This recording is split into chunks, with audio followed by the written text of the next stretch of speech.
Ahora, al principio, como siempre, intentamos recordar la motivación altruista, pensando que para poder beneficiar a todos los seres que son ilimitados como el espacio, tengo que alcanzar yo mismo el estado de iluminación. Con ese propósito voy ahora a dedicar este tiempo a escuchar, analizar y practicar las enseñanzas del Buda.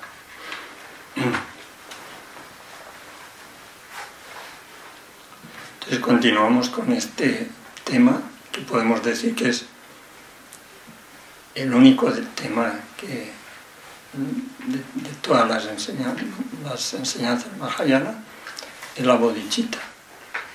Porque cuando decían los consejos del entrenamiento mental, decía, practica haz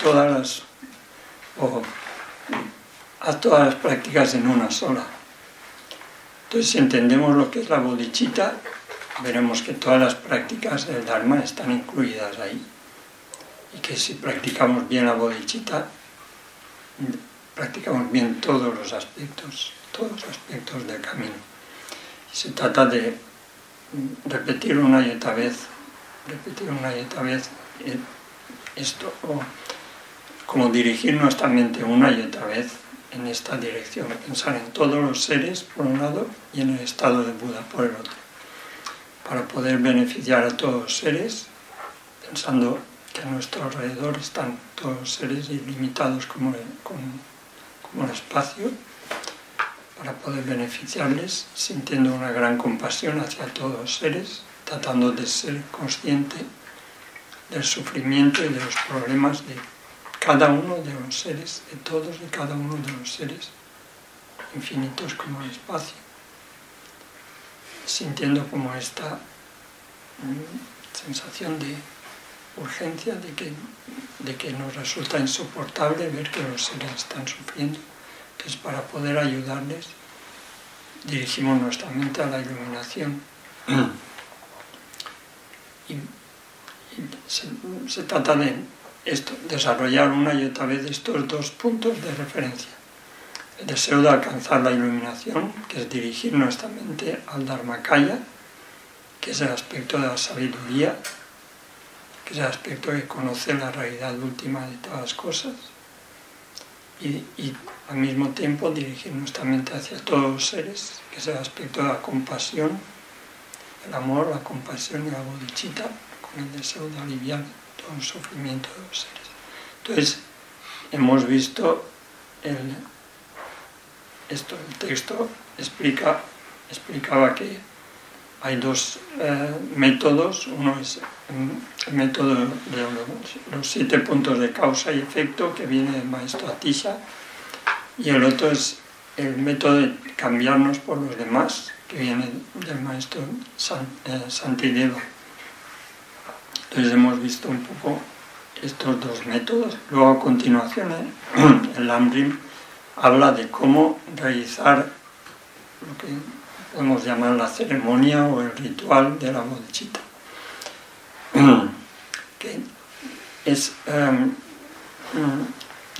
se trata de visualizar la misma visualización que hacemos del maestro en el aspecto de Buda Sakyamuni frente a nosotros y todos los seres a nuestro alrededor, como tomar la determinación, como hacer una promesa delante de todos estos testigos, delante del maestro, del Buda, de todos los Budas y delante de todos los seres, tomar esta determinación y decir: yo, para aliviar el sufrimiento de todos los seres, voy a generar esta preciosamente la bodhicitta y voy a seguir el camino hasta alcanzar la iluminación. Entonces se trata de realizar esto. Lo que llamamos el ritual de la bodhicitta consiste en esto. Y ahora el texto lo explica, dice: el modo de realizar el ritual tiene 3 partes.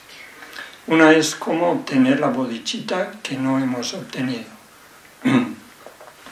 Segundo es cómo proteger la bodhicitta que hemos generado, que hemos obtenido. Y el tercero es el método para restaurarla cuando se deteriora.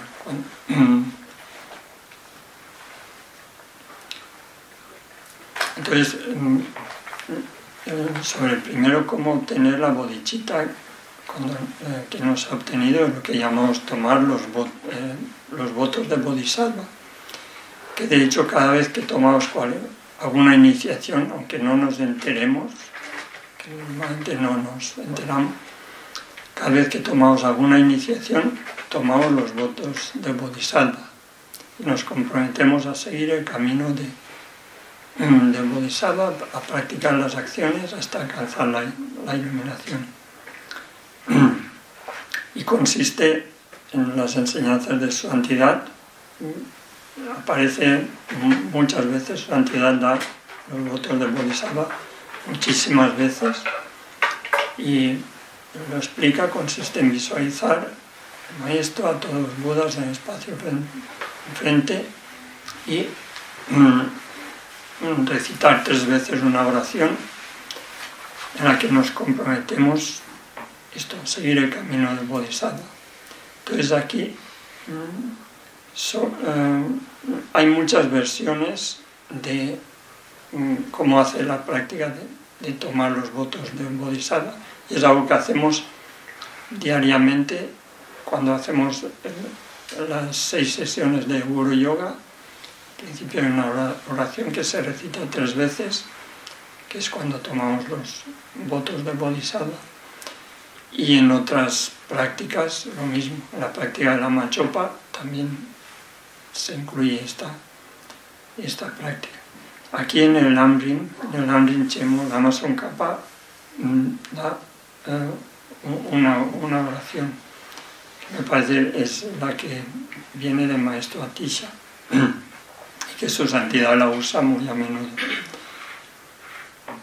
Entonces dice, para realizar el ritual primero hacemos la práctica de refugio, ofrendas, acumular méritos, purificar la mente, haciendo la práctica de 7 ramas, etc.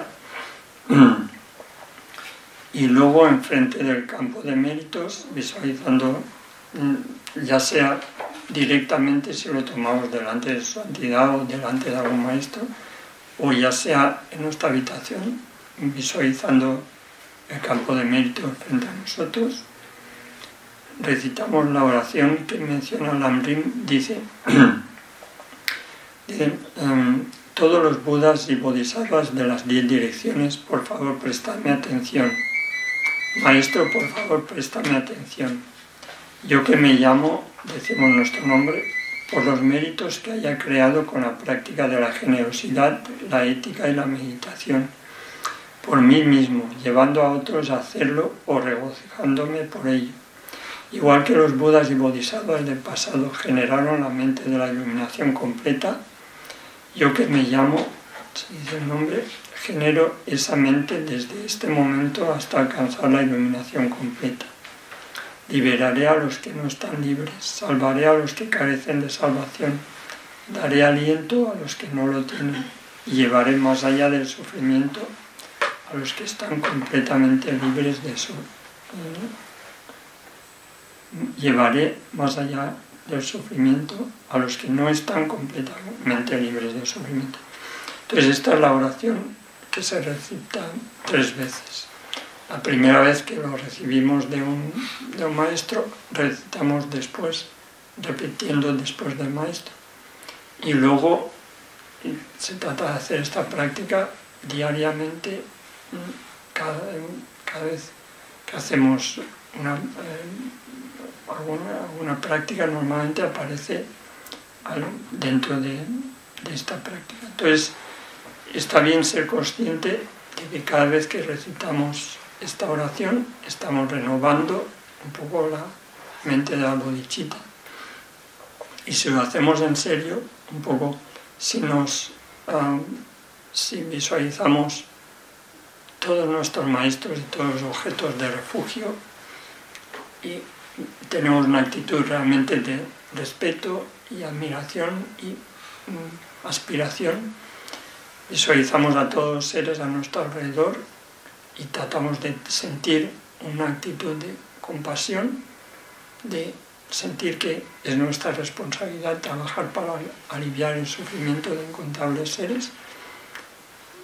recitamos esta oración 3 veces y pensamos al final de la tercera recitación que recibimos los votos del Bodhisattva, que eso purifica todas las negatividades, que de esa forma creamos muchísimos méritos, que la bodhicitta que antes habíamos generado, que se incrementa, que si no la habíamos generado la generamos de nuevo, y la bodhicitta que habíamos generado antes pero que había deteriorado se recupera, se restaura. Entonces se trata de hacer esta práctica una y otra vez. Si queremos realmente seguir el camino del Bodhisattva, se trata de meditar la bodhicitta una y otra vez en todos los puntos que hemos explicado y realizar este ritual o esta ceremonia que de alguna forma refresca nuestra mente y estimula otra vez esta motivación. Luego dice, para proteger la bodhicitta, para que no degenere, dice, tiene 2 puntos. Uno es entrenarse en las causas para que no degenere en esta vida. Y el otro es entrenarse en las causas para que no degenere la bodhicitta en vidas futuras. Entonces, para entrenarse en las causas, para que la bodhicitta no degenere en esta vida, se trata primero recordar los beneficios de la bodhicitta una y otra vez, con el propósito de incrementar el interés por la bodhicitta. Si recordamos una y otra vez los beneficios, surge mucho interés por practicar. Luego, entrenarse en general las 6 veces al día para incrementar la bodhicitta. 6 veces al día es igual que el refugio. Cuando recitamos refugio 3 veces por la mañana y 3 por la tarde o por la noche. Entonces, igual la bodhicitta, si hacemos la práctica de las 6 sesiones de Guru Yoga, eso incluye en general la bodhicitta 6 veces al día.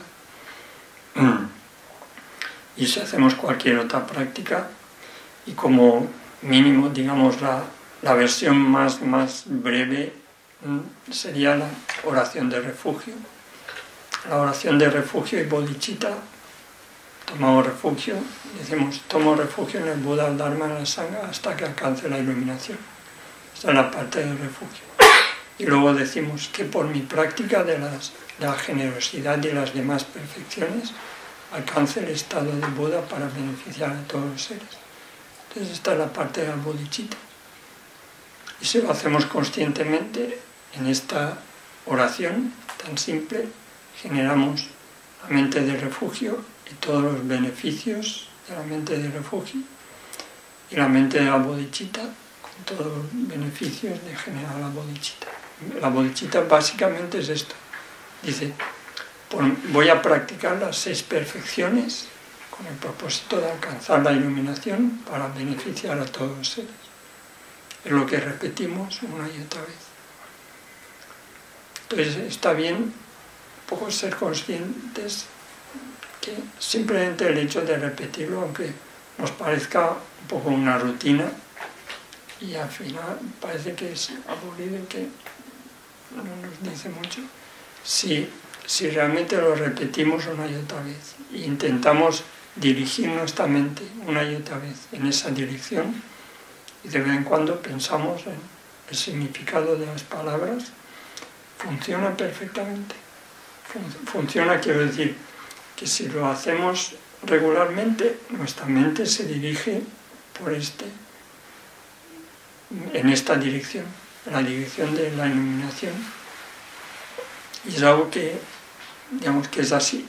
La mente, lo que acostumbramos nosotros, aquello en que nos familiarizamos, es hacia donde tiende nuestra mente y nuestros pensamientos.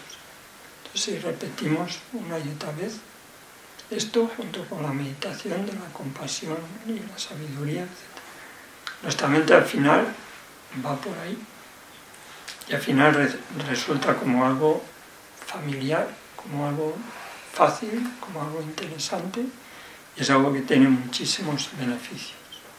Entonces, esto, generarlas 6 veces al día para incrementar la bodhicitta. Otro punto, para que no degenere en esta vida, es entrenarse para no abandonar a los seres, que son el objeto de la bodhicitta. Entrenarse para no abandonar a los seres, es decir, pensar, meditar una y otra vez en la compasión hacia todos los seres. Y cuando dice abandonar a los seres, es quizá el mayor peligro para perder la bodhicitta. Abandonar a los seres. Abandonar quiere decir que nosotros podemos meditar en la compasión hacia todos los seres con mucha sinceridad y así, pero luego aparece una persona malvada, una persona terrible que causa mucho daño a muchos seres y entonces es muy fácil que aparezca la idea o el pensamiento de odio hacia esa persona y de pensar, yo nunca voy a trabajar para liberar a esa persona del sufrimiento. Y si ocurre esto, la bodhicitta se pierde. La mente de la bodhicitta, con que, aunque sintamos mucho amor y compasión hacia todos los seres en general y hacia muchos en particular, si surge ese pensamiento de decir, yo a esa persona no voy a trabajar para beneficiar a esa persona. Si surge ese pensamiento, se pierde la bodhicitta. Por eso dice entrenarse para no abandonar a los seres. Entrenar nuestra mente una y otra vez, y especialmente en ese caso, que cuando siempre hay personas que nos resultan muy desagradables o odiosas, y aparece el odio y el deseo de dañarle a esa persona, un deseo que le ocurra muchos daños. Entonces, en ese caso, debemos poner atención y esfuerzo para evitar esto, para evitar pensar que no deseo trabajar para beneficiar a esa persona. Evitar eso. Pensar, a mí me ayuda a pensar, cuando vemos en el mundo la gente que está sufriendo nos inspira compasión. La gente que sufre, vemos el sufrimiento de la gente ahora mismo en la guerra, en el hambre, en la miseria, la pobreza. La gente enferma nos inspira mucha compasión. Pero luego cuando vemos gente malvada, que causa mucho sufrimiento, que está, pues, esto es difícil generar compasión hacia esas personas. Entonces, no sé, a mí, yo pienso que si reflexionamos en la ley de causa y efecto y vemos que los seres están cambiando, la situación de los seres está cambiando constantemente. Es como una ruleta que va dando una rueda que va dando vueltas. Los seres que ahora están sufriendo, por un lado, están experimentando resultados de acciones negativas que crearon en el pasado. Y desde luego son objeto de compasión porque están sufriendo y porque deseamos aliviar el sufrimiento y que no les ocurra en el futuro. Y los seres malvados que están causando mucho sufrimiento y que en apariencia parece que no sufren, si pensamos en el karma, veremos que están creando que en la próxima vuelta van a estar sufriendo muchísimo y van a ser de nuevo el objeto de nuestra compasión si lo pensamos en desarrollar compasión hacia los que sufren. La gente malvada que está creando muchas causas de sufrimiento, luego cuando ese resultado se manifieste va a estar sufriendo muchísimo. Y por esa razón son realmente muy dignos de compasión, tanto como los otros. Porque aunque no tengan sufrimiento ahora, mañana lo van a tener. Y son tan dignos, tan objeto de compasión como los otros. Entonces, si reflexionamos en esto y vemos que todos estamos atrapados en esta rueda, que a veces parece que no tenemos sufrimiento, pero eso dura muy poco y se acaba y volvemos a caer en el sufrimiento más intenso. Y eso es lo mismo para todos, y especialmente para los seres malvados, especialmente porque es seguro que el resultado de esas acciones les va a traer mucho sufrimiento. Entonces, es bueno reflexionar en esto una y otra vez, intentar generar y sentir tanta compasión hacia los que sufren como hacia aquellos que están causando sufrimiento. Y lo mismo hacia los que no tienen ningún tipo de sufrimiento y están disfrutando de todo tipo de bienestar y placer, porque eso tiene fecha de caducidad, se va a acabar muy pronto y va a venir el resultado del karma. Entonces, esto, para que no degenere la bodhicitta, debemos entrenarnos para no abandonar a los seres. Y luego el otro punto dice, entrenarse en acumular méritos y sabiduría, para que no degenere la bodhicitta en esta vida, entrenarnos en acumular todas las prácticas que hacemos para acumular méritos, como las 7 ramas o las prácticas de meditación, de postraciones, las prácticas que sean para acumular méritos de purificar la mente y de sabiduría, meditar en la vacuidad, meditar en la realidad de las cosas, comprender o meditar en la ley de causa y efecto. Entonces estos puntos son para que la bodhicitta no degenere en esta vida. El primero decía, primero hablaba de recordar los beneficios y voy a leer algunos beneficios de la bodhicitta. Está bien recordarlo porque eso estimula mucho a practicar. De hecho, si pensamos en el valor que tiene una persona de buen corazón, el buen corazón o una actitud altruista, y esto en el mundo, todo el mundo lo valora y lo aprecia y lo reconoce en todas las culturas, lo mismo en todas las religiones y tradiciones espirituales, y lo mismo la gente que no cree en nada.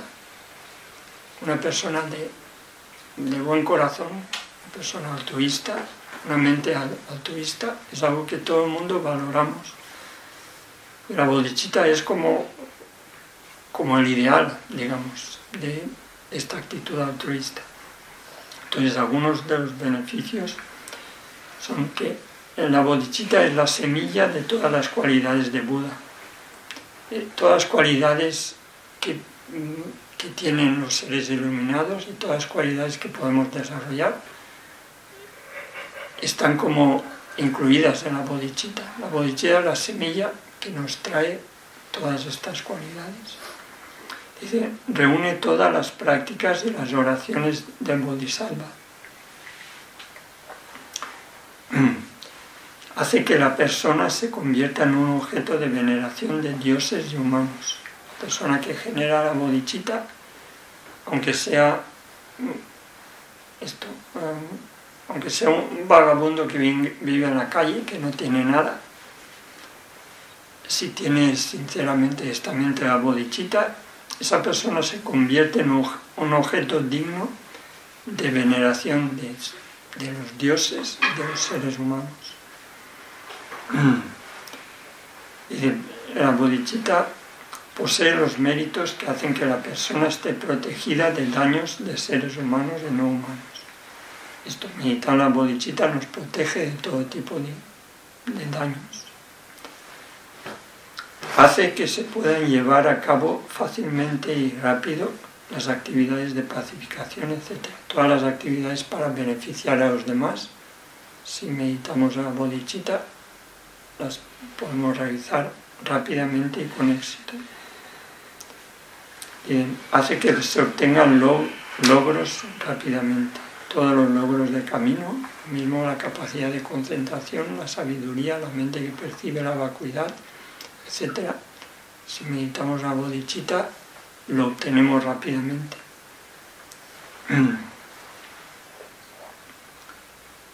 Dice, hace que el lugar donde la persona habita se vea libre de daños, epidemias, sequía, guerras, demonios, espíritus malignos, etc. Es una forma de purificar el lugar donde estamos. Si meditamos la bodhicitta, el lugar donde estamos y los seres que habitan en los alrededores están como protegidos de todo tipo de desgracias.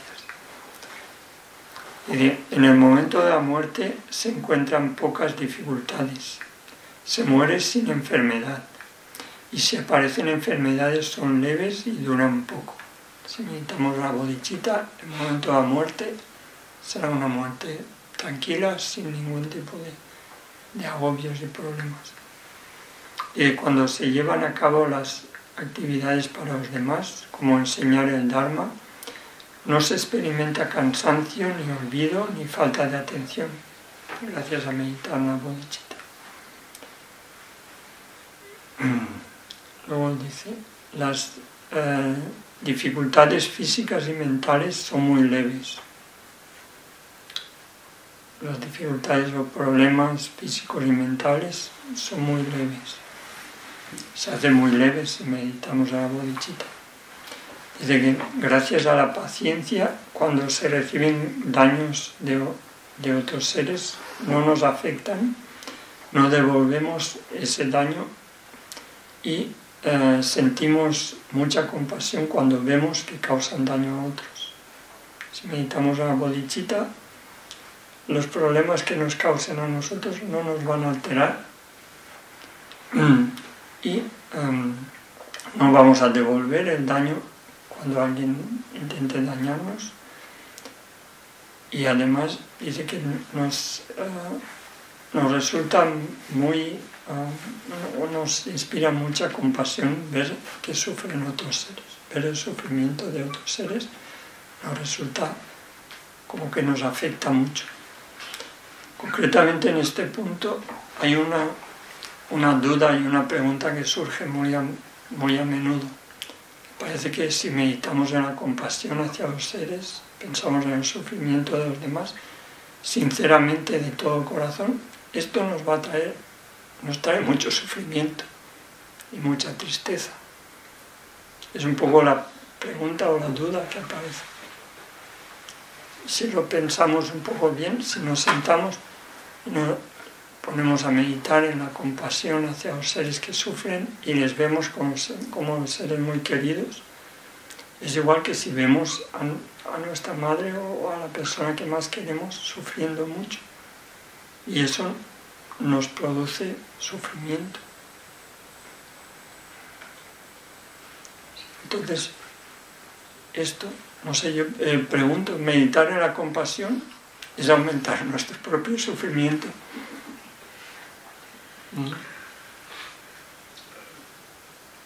Yo creo que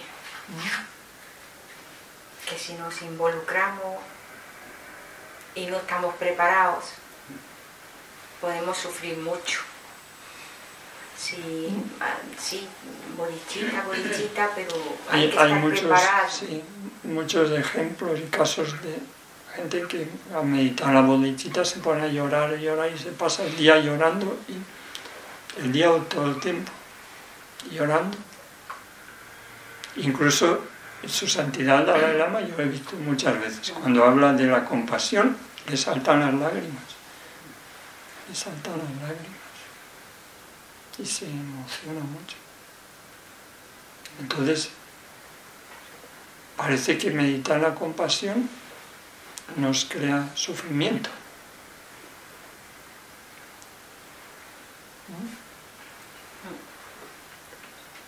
Yo creo que no. No es que te cree sufrimiento, es que te haces como empático, ¿no? Lo comprendes comprendes, te pones en el lugar del otro, ¿no? Entonces, sientes como ese sufrimiento, pero no creo que se aumente el sufrimiento de cada uno por meditar en la compasión. En todo caso lo tenemos ya, ¿no? Quizá te recuerda tu propio sufrimiento, pero no, que te aumente, no.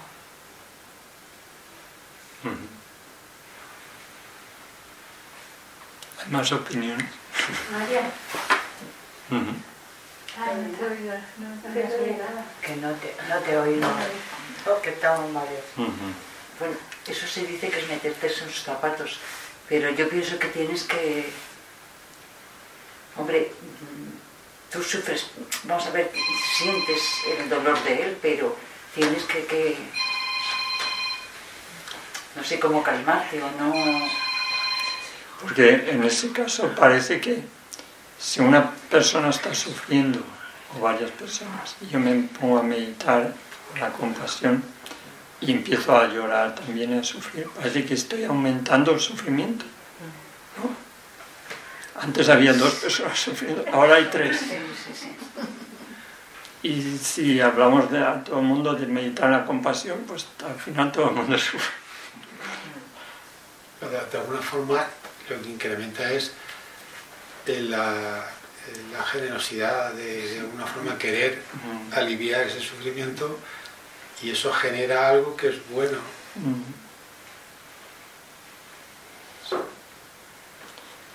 Sí.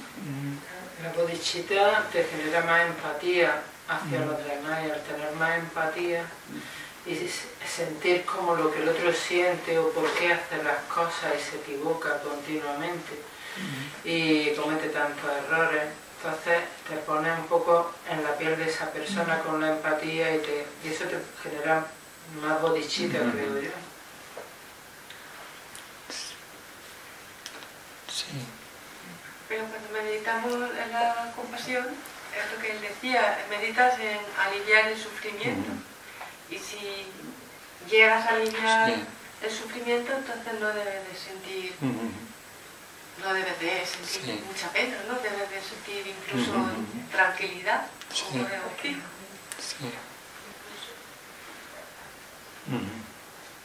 Sí, no sé, a mí yo pienso, me da la impresión que incluso en el caso de cuando meditamos la compasión y eso nos hace llorar de ver el sufrimiento de otros, no veo que sea doloroso esto, sino que es una sensación como de empatía, como decías, de el deseo de hacer algo por aliviar el sufrimiento, y eso es muy positivo, y incluso yo creo que te da más satisfacción que no hacerlo. Meditar la compasión, aunque te mueva a llorar, da más satisfacción que no meditar en ello, que me parece. Y luego esto a nuestro nivel, porque nos sentimos como impotentes, porque vemos sufrir a muchos seres y pensamos yo no puedo hacer nada, y nos sentimos tristes así. Pero si pensamos en todos los beneficios de la bodhicitta, en el poder que tienen las oraciones, en el poder que tiene esto, en la mente de la compasión, y entendemos que eso está ayudando a los seres que sufren, aunque no lo veamos, aunque no se manifieste de una forma evidente, el meditar en la compasión y hacer prácticas como Tonglen, imagina que tomas el sufrimiento y que das la felicidad, eso está aliviando, está ayudando a esa persona, seguro, le está transmitiendo una energía de empatía y de ayuda para aliviar su sufrimiento. Y eso da satisfacción. Es cuando vemos que alguien está sufriendo y vemos que podemos hacer algo por esa persona. Eso nos da satisfacción. Y aunque solo sea meditar, aunque solo sea hacerlo con la imaginación, pensar que tomamos el sufrimiento, si entendemos el poder que tiene la mente y si entendemos que estamos todos interconectados, que dependemos unos de otros, cuando vemos a alguien sufriendo, si hacemos esta práctica, podemos entender que estamos ayudando, seguro, que estamos beneficiando, ayudándole a aliviar el sufrimiento. Y eso da mucha satisfacción, eso no es ningún tipo de sufrimiento. Y luego si desarrollamos la sabiduría, en la medida en que aumenta la sabiduría, digamos, esos problemas no aparecen en absoluto. La compasión es mucho más sincera y mucho más poderosa y mucho más efectiva. Entonces, el meditar en la compasión no produce ningún daño, ningún dolor ni tristeza, sino al contrario. Y por eso, si llegamos al estado de iluminación, los budas tienen más compasión que nadie. Los budas perciben el sufrimiento de todos los seres directamente y constantemente están dirigiendo su compasión hacia los seres que sufren. Y los budas no sufren en absoluto, están siempre en estado de gozo.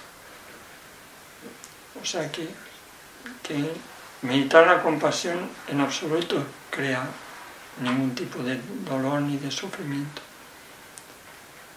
Que incluso esto a nuestro nivel, aunque nos sintamos tristes, es mucho mejor meditar la compasión, aunque te pongas a llorar, que no hacerlo, o que hacer cualquier otra práctica. Que esto en realidad es una mente muy positiva, muy virtuosa y que ayuda y que beneficia a los demás. A mí me ayuda la otra persona. Por ejemplo, si una persona tiene que morirse, pero quiere hacerlo, se quiere ir, me ayuda más que una persona que se tiene que morir y no quiere. Eso a mí me altera mucho. Ayuda. Pues una persona que quiere, en el ejemplo de que alguien se tiene que morir porque tiene una enfermedad terminal, si lo acepta y quiere, a mí eso me ayuda. Pero si esa misma persona que tiene que morir, se aferra a la vida y sufre, a mí también me da mucho sufrimiento. Sí, pero en ese caso, como estamos hablando de la compasión, esa persona es todavía más digna de compasión, digamos, la persona que sufre más y que tiene rechazo hacia la muerte, un miedo, es, digamos, una persona que sufre más que la otra pues lo acepta y ya está. Entonces, en el caso de generar la compasión, esa persona que te cuesta más es realmente quien más necesita. Bueno, todos necesitamos la compasión, pero en ese caso esa persona realmente necesita o es digna realmente de compasión porque tiene más sufrimiento, mayor sufrimiento. Está bien reflexionar sobre esto, que la compasión, y tratar de entender que la compasión en ningún caso crea sufrimiento ni causa más sufrimiento en absoluto. Si meditamos en la compasión, esto nos beneficia mucho a nosotros y a la persona hacia la que sentimos compasión. Yo entiendo eso.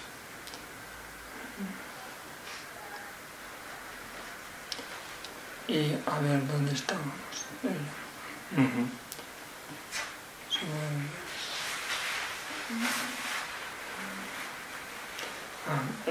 Dice, luego otro beneficio de la bodhicitta es que aflicciones fuertes como el enfado, la envidia, la deshonestidad, la falsedad, etc., no suelen aparecer en la mente, y si lo hacen aparecen débilmente y por poco tiempo. Entonces, gracias a meditar la bodhicitta, estas aflicciones fuertes se calman, no aparecen, y si aparecen, aparecen con poca fuerza y que desaparecen muy rápido. Luego, otro beneficio es que es muy raro que una persona que medita en la bodhicitta renazca en estados desafortunados. Y si ocurre esto, es por poco tiempo, con poco sufrimiento, y se convierte en una condición para desarrollar la renuncia, para generar compasión hacia los seres que se encuentran en estados. Una persona que sea un bodhisattva puede renacer en estados desafortunados por el karma, así, pero en ese caso, por la fuerza de la bodhicitta, está muy poco tiempo, sufre muy poco, incluso eso le ayuda a desarrollar más renuncia y compasión. Y de hecho hay muchos casos, mucha gente que cuando medita la bodhicitta y hace oraciones constantemente para nacer en los infiernos, para nacer en los reinos desafortunados y poder beneficiar, poder ayudar a los seres que allí se encuentran. Y luego, ya otro punto sobre los beneficios de la bodhicitta. Podemos hablar muchísimos, pero en general se habla de 10 beneficios. Uno, es la única puerta del Mahayana. No hay ninguna otra forma de seguir el camino Mahayana que nos lleva a la iluminación. Aparte de generar la bodhicitta, sin generar la bodhicitta ni siquiera entramos por la puerta que nos lleva a la iluminación. Otro beneficio es que convierte a la persona en hijo o hija de los Budas. Se dice del linaje de los Budas. Una persona cuando genera bodhicitta, todos los Budas le ven como si fuera su hijo o su hija. Y le ven y le cuidan y le protegen y le inspiran y le ayudan. Toda la energía de todos los Budas, digamos, la recibe la persona que genera bodhicitta. Supera a los oyentes y Budas solitarios, supera a los seres que siguen el camino Hinayana, que simplemente buscan la liberación individual. Luego convierte a la persona en un objeto digno de ofrendas, como decía antes, como las ofrendas de dioses y de seres humanos. La persona que genera la bodhicitta es un objeto digno de hacer ofrendas. Y se acumulan muchísimos méritos.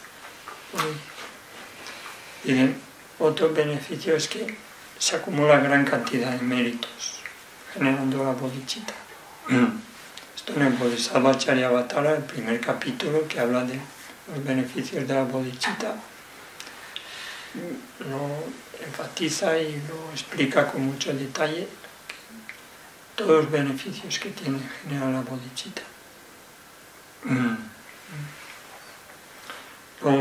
Purifica rápidamente las negatividades y oscurecimientos.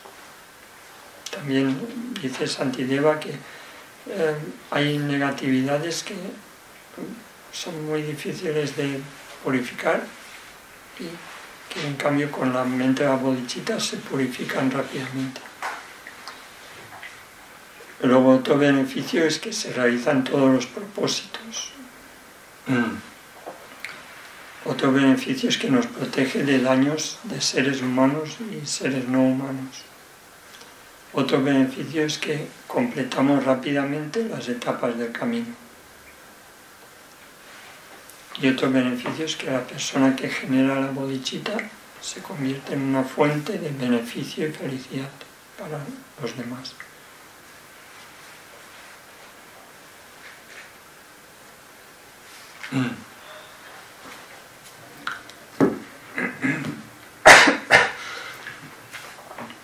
Luego, a continuación, habla de cómo entrenarse en las causas para que no degeneren vidas futuras. Y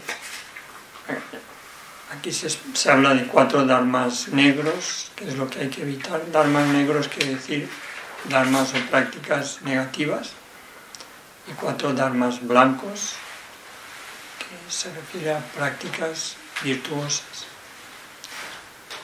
para que no se pierda la bodhicitta en vidas futuras.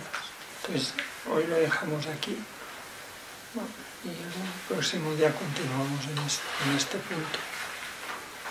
No sé si hay alguna pregunta o algún comentario.